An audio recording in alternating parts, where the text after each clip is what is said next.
Merle the High-Flying Squirrel by Bill Peet.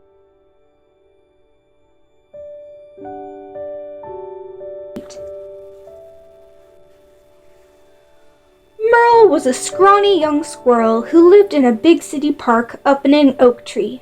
He was such a timid, frightened little squirrel he hardly ever came down out of the tree. The noisy traffic made him jittery, and the towering gray buildings gave him the creeps. And the people who came to the park frightened him, even though most of them were friendly. Whenever someone offered Merle a peanut, he kept at a safe distance until they tossed it to him. Then in a flash, he was back up the tree. "I'm tired of being scared," Merle said one morning. "It's no fun at all. From now on, I'm going to try and be brave. Even brave enough to take a trip somewhere. I might go all the way across the park and back." That same morning, Merle overheard a group of men trading stories about all the places they had been, and all the things they had seen. Since the little squirrel had never been anywhere, he loved stories about faraway places, and he pricked up his ears to catch every word. Then, without even knowing it, he left his tree to end up perched on a park bench right beside them. "I've seen a lot of things," said one bearded old fellow, "but nothing ever got me like the big trees out in the west. Why, some of them shoot up as tall as the tallest building, and they're a heap sight more beautiful. When you are standing there amongst 'em, you got to feelin' mighty small. Not measly small like here in the city, it's a good feelin', and there's a great quietness about 'em, like as if those giant trees have been standing there for thousands of years just storing up quiet. But you've got to see 'em to understand what I mean." After the men had gone, Merle sat up in the oak, trying to imagine a tree as tall as a building. "I just can't believe it," he said, "not until I see one. So I must take a trip out west, that's what. I don't dare run along the streets and highways. I'd get squashed in no time. The only safe way for a squirrel to travel is on the telephone wires, that is, if they go all the way out west. I wonder who would know." "Who would know what?" asked a goldfinch, fluttering down beside him. "If the telephone wires go all the way out west," said Merle. "They go everywhere," said the finch. "So what?" "So I'm going there," said the squirrel. "But that's hundreds of miles," said the bird. "Way too much of a trip for a squirrel. It would take forever." "Just the same," said Merle, "I'm going." With a sad goodbye to his oak tree, Merle took a flying leap over to the nearest telephone wire. Then, after making sure which way was west, he started off. Highway walking was something new for Merle, and at first he teetered along unsteadily. The rumble of traffic down below gave him the shakes, and he had to remind himself to be brave. "Remember," he muttered, "no more being scared. I've got to be brave. Brave, brave, brave." And just like that, Merle got over the shakes and was scampering along the wires at a fast, lickety-clip. "At this rate," he said, "the trip out west will be easy. I'll be there before I know it." But before he knew it, most of the day was gone. It was late afternoon, and Merle was getting tired, and to his dismay he was still in the city. Finally, he hopped to the top of a telephone pole to catch his breath and give his aching feet a rest. As the squirrel sat there staring at the buildings rising up in the hazy distance, suddenly he realized the trip was impossible. The bird was right, he sighed. "This is way too much of a trip for a squirrel. It would take forever." So Merle gave up his dream of seeing the big trees and headed back for the park. By now the sun was setting, and it would be dark long before he reached the oak tree, so Merle began looking around for a safe place to spend the night. Pretty soon he spied a big sign on a factory building, and in one leap he was on the roof. Then, picking out a huge letter S, he curled up in the bottom curve and was sound asleep in a second. The next morning Merle was awakened by voices coming from somewhere below, and he sat up with a shiver of fright.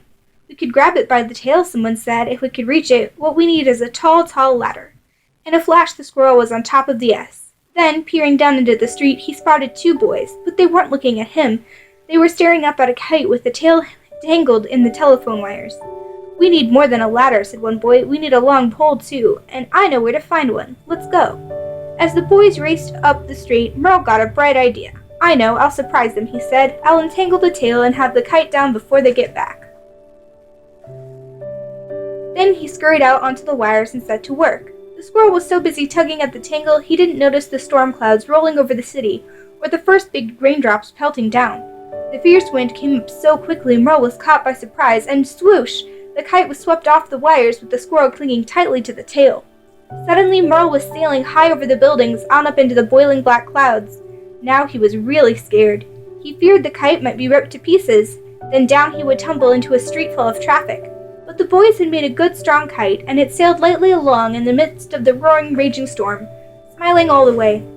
For For an instant there was a break in the clouds, and Merle caught a glimpse of the earth far below, a patchwork of fields with a tiny speck of house and barn here and there. I must be a mile high, thought Merle, and going like 60.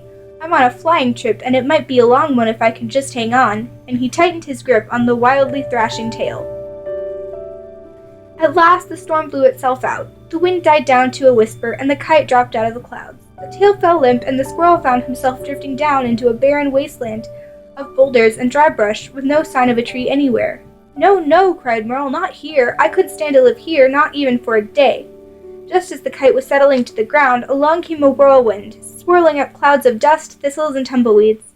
Finally it caught the kite, sending it into a tailspin, and Merle was taken for a dizzy, whirling ride straight up into the sky, higher than ever. Then a powerful crosswind sent the kite sailing on into the afternoon, over deep canyons and high above jagged mountain peaks. Beyond the mountains were dense pine forests, and the squirrel's eyes brightened. We've gone far enough, pleaded Merle, jerking frantically at the kite tail. Come down, you silly old kite. But the kite wasn't coming down. Not yet, anyway. The kite kept sailing for hours, carried along by a lively breeze high above more mountain peaks and more forests. Then, just before sunset, the kite began drifting down through the rosy pink clouds. The great red ball of a sun was slipping past the horizon, casting its bright reflection across the broad, shimmering sea.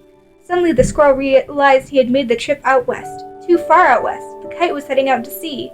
I'm done for, groaned Merle. This is the end of me for sure. All at once the kite stopped with a jerk. The tail had snagged onto the tip of a scraggly runt of a pine, and after one last flip-flop it tumbled into the tree, and with a sigh of relief the bedraggled squirrel hopped down to a branch for a look around.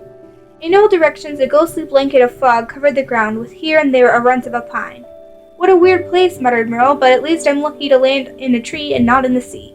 Even if it is just a little runt of a tree, it's a place to sleep. When Merle awakened the next morning, he was so surprised he nearly tumbled off the branch.